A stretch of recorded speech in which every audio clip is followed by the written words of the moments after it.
Qu'il y en a qui ont cru que Mbappé allait finir meilleur joueur de la saison en Liga. Pourquoi? Parce qu'il a remporté le Pichichi. Vous êtes des grands malades. J'espère que votre propagande Ballon d'Or, elle est totalement arrêtée. Parce qu'il mérite même pas d'être dans le top 8. Même pas dans le top 8. Mais bref, Rafinha, joueur de la saison en Liga. Lamine Yamal, meilleur jeune joueur de la saison en Liga. Et Hansi Flick, meilleur coach de la Liga. Comme quoi, les gars, c'est ce que je vous disais. On m'a insulté dans les commentaires. Les votes des supporters étaient plus dirigés vers Mbappé et Yamal. Mais c'est qui le prend au final? C'est Rafinha. En tout cas, félicitations à Rafi Coco-Jojo, ça récompense sa superbe saison. Mais pour moi, personnellement, les meilleurs joueurs en Liga, c'était Yamal et Pedri. Rafinha, là où il était vraiment boosté, c'était en Ligue des Champions. Et ça, les gars, personnellement, ce n'est que mon avis. En tout cas, les gars, moi, je suis grave hype pour la saison prochaine parce que là, Rafinha arrive avec un statut différent et tout le monde se pose la même question.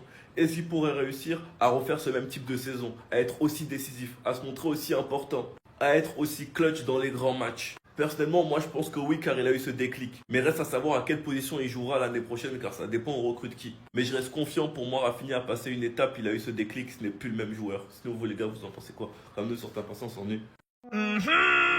Ils se sont pas trompés. Le meilleur joueur de la saison, c'est Rafinha. Oui, la Liga ne s'est pas trompée. Ça vient tout juste de tomber. Après avoir raflé le coach de la saison avec Hansi Flick, plus que mérité. Après avoir gagné le meilleur joueur de moins de 23 ans, gagné par Lamine Yamal, le joueur de l'année a été attribué à Rafinha. Et vous pouvez voir la dictature du FC Barcelone en Liga cette saison.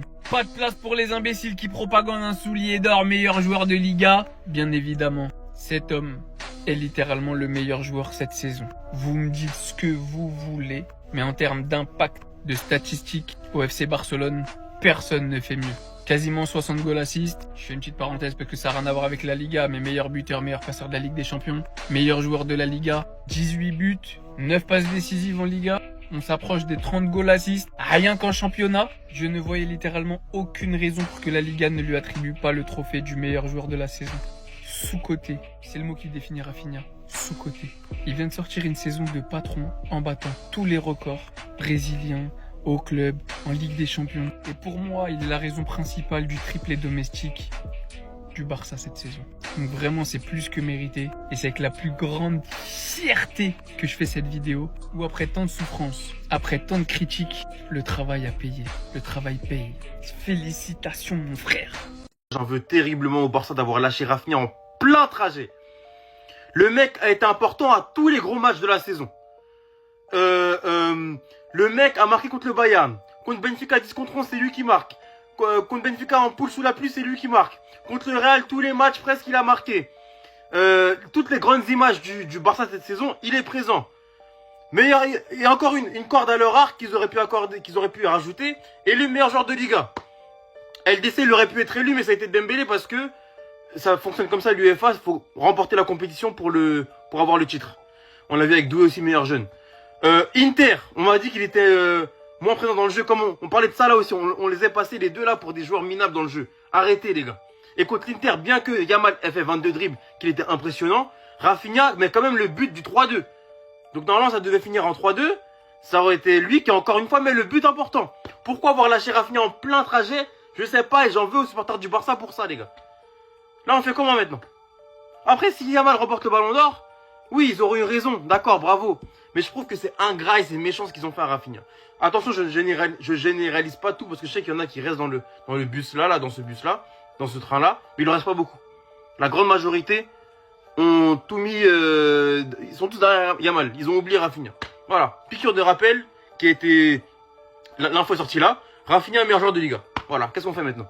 On s'en fout? On cache? On fait quoi? Yamal mérité, on dit quoi maintenant? Ah là là là là, bref. Et attendez les gars, on est en train de me dire que Yamal c'est même pas le meilleur joueur de son championnat et nous on veut en faire le Ballon d'Or. C'est pas moi qui le dis les gars, hein. Mais là on nous explique que Lamine Yamal c'est déjà même pas le même meilleur joueur de son équipe. On nous explique que c'est pas le meilleur joueur déjà de son propre championnat national. Alors moi tu me poses la question demain, Yamal pour moi c'est le meilleur joueur de la Liga, c'est le meilleur joueur du Barça, hein. C'est pas moi qui le dis les gars. Mais c'est vrai que nous, on a tendance à s'arrêter à nos sentiments personnels d'un joueur qui nous fait triper sur le terrain. Mais aujourd'hui, il y a d'autres choses qu'on prend en compte aussi quand on veut élire un meilleur joueur d'un championnat, d'une compétition ou autre. Et quand on s'attarde sur les statistiques, sur les achèvements personnels, c'est vrai qu'aujourd'hui, il y a quand même des joueurs qui sont au-dessus, qui ont été meilleurs que Yamal cette année. Rafinha en est la preuve, même si personnellement, moi, Rafinha et Yamal, ça se compare pas, les gars. Hein. C'est deux catégories, deux galaxies différentes. Mais aujourd'hui, il faut respecter ce qu'a fait Rafinha, comme il faut respecter ce qu'a fait un Kylian Mbappé. Moi, j'aurais bien aimé voir un Kylian Mbappé élu meilleur joueur de la saison en Liga. Quelque part, est-ce qu'il le mérite pas? Alors oui, il n'a pas gagné le championnat. Je pense que c'est ce qui a fait pencher la balance. Par contre, il finit meilleur buteur européen. C'est quand même quelque chose qui se respecte. Donc c'est vrai que ce genre d'information-là, il vient un peu saborder toute la propagande Yamal qui a été faite en Espagne. Parce que là maintenant, on vient nous parler de Ligue des Nations, tout ça. C'est vraiment se raccrocher aux branches.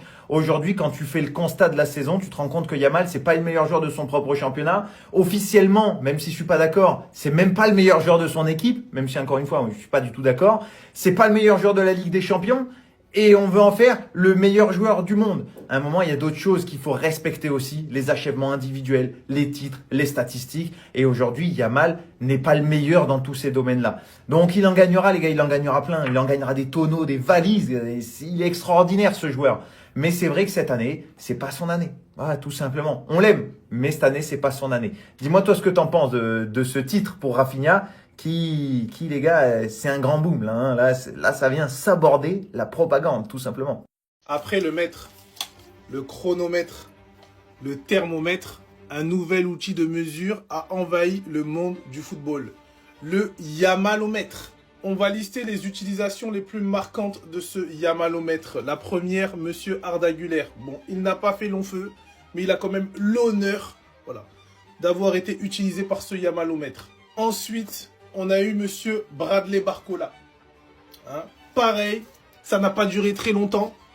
Rapidement, on s'est rendu compte que voilà, il était bas dans le Yamalomètre, mais il a quand même lui aussi eu l'honneur d'être utilisé par ce Yamalomètre. On a eu ensuite l'arrivée de Monsieur Désiré Doué, qui porte très bien son nom, et voilà, qui ne pouvait pas échapper au Yamalomètre, parce qu'il faut savoir que dès qu'un joueur fait un petit truc, une petite action, automatiquement il finit dans le Yamalomètre, les gars, c'est inévitable. Donc on a eu Désiré Doué. Et le dernier en date, comme on a vu que même Désiré Doué a fait son temps dans le Yamalomètre, Monsieur Ryan Cherki. C'est lui maintenant qu'on utilise dans le Yamalomètre. Est-ce qu'il va durer? Je ne pense pas. Hein, les gars? Qui sera le prochain? Telle est la question. Qui sera le prochain? Dites-vous que le gamin, il est tellement fort que ça appelle des renforts. Maintenant, ils ont appelé Cherki un renfort. Maintenant, on le compare à Cherki. Ce sera quoi la prochaine fois? Vous allez appeler Freezer et son armée? C'est ça? Ou la Katsuki? Ah, Lamine, il est trop fort, les gars. Et quand je vois des darons comme vous, barbus, là, qui ont la haine contre un gamin de 17 ans, je suis trop content. Parce que ça prouve son talent, ça prouve que le mec, il est très très fort. Ça prouve que le mec, il est très très fort. Et le pire, c'est que votre haine envers lui, les gars, ça va durer encore longtemps. Hein, parce qu'il a que 17 ans. Le gamin, il a que 17 ans. Ça veut dire qu'il a 15-20 ans encore devant lui. Pendant qu'aux 15-20 ans, vous allez continuer à le supporter, à rager sur lui, à jeter votre haine sur lui.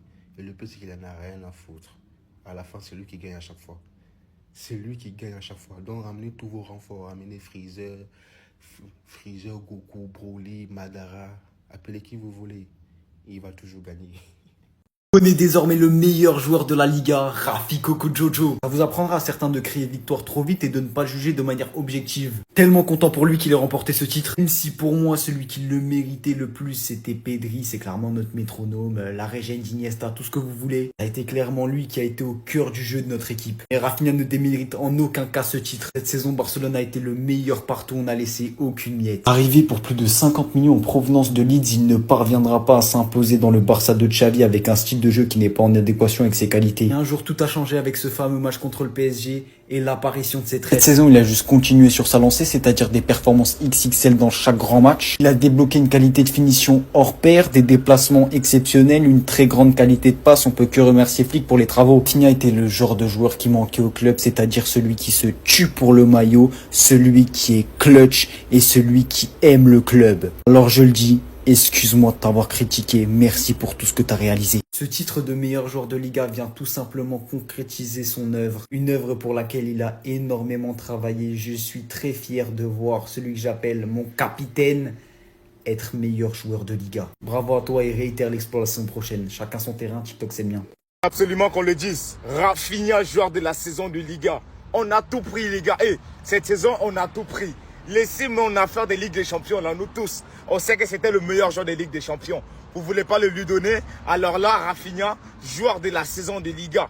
Alors celle-là, vous ne l'avez pas vu venir. Moi, j'étais pour Pedri. On était pour Lamine Yamal. Mais Rafinha est venu le prendre et on est content. Vous pensez que quoi, on va être énervé? Rafinha, c'est mérité. Ah ouais, 18 buts, 11 passes D. Qui peut faire mieux? Kylian Mbappé, soulier d'or. Qu'il prenne son soulier d'or qu'il a joué contre l'Allemagne. Petit vaurien, petit nulard. Ah les gars, c'est mérité. Rafinha, quelle saison il nous fait. Quelle saison il nous fait. Ah non, Rafinha, merci. On n'oubliera pas ta saison, chef. Le meilleur Brésilien après Neymar. Parce que le vaurien de Vinicius n'a rien du tout. Merci Rafinha pour les travaux. C'est mérité. Et puis ceux qui veulent critiquer Yamal, c'est le meilleur U23. Merci. En fait, la seule question qu'il faut se poser, qui sera le nouveau Rodri de cette année? C'est aujourd'hui que je me rends compte que l'FC Barcelone en a commis une erreur. Ça serait peut-être lui le vrai ballon d'or. Rafinha élu meilleur joueur de la Liga, qui rejoint Lamine Yamal pour le meilleur joueur des U23. Hansi Flick également qui était désigné meilleur coach de l'année en Liga. Les gars, et si nous Barcelonais on s'était trompés? Et si c'était réellement lui le joueur qu'on devait propagander jusqu'à aujourd'hui? Parce que les gars, on va pas se mentir, hein, que ce soit statistiquement, que ce soit sa performance qu'il a lancée contre les Bayern Munich, qui a, je dirais, lancé sa saison avec son triplé. Ensuite, on avait enchaîné le Real Madrid, il avait inscrit un but et délivré une passe décisive, les 4-0. Et contre le Real Madrid dans la globalité, c'est 5 buts, 2 passes décisives. Contre l'Atlético de Madrid, c'est 4 passes décisives. Le Borussia Dortmund, c'est triplé, une passe décisive. Contre l'Atalanta, c'est 2 passes décisives. Contre Benfica, c'est 4 buts, une passe décisive. Et aujourd'hui, Rafinha élu meilleur joueur de la saison en Liga. Pendant que nous tous, on était aveuglés par Lamine Yamal et les Madrilènes par Kylian Mbappé. Et aujourd'hui, les gars, je pense qu'on a commis une erreur. On devrait rester dans le train Rafinha. Mais bref, tant mieux pour le Barcelonais, que ce soit Rafinha, que ce soit Lamine Yamal, Ballon d'Or. Ça sera toujours positif pour nous. Bref, les gars, dites-moi ce que vous en pensez.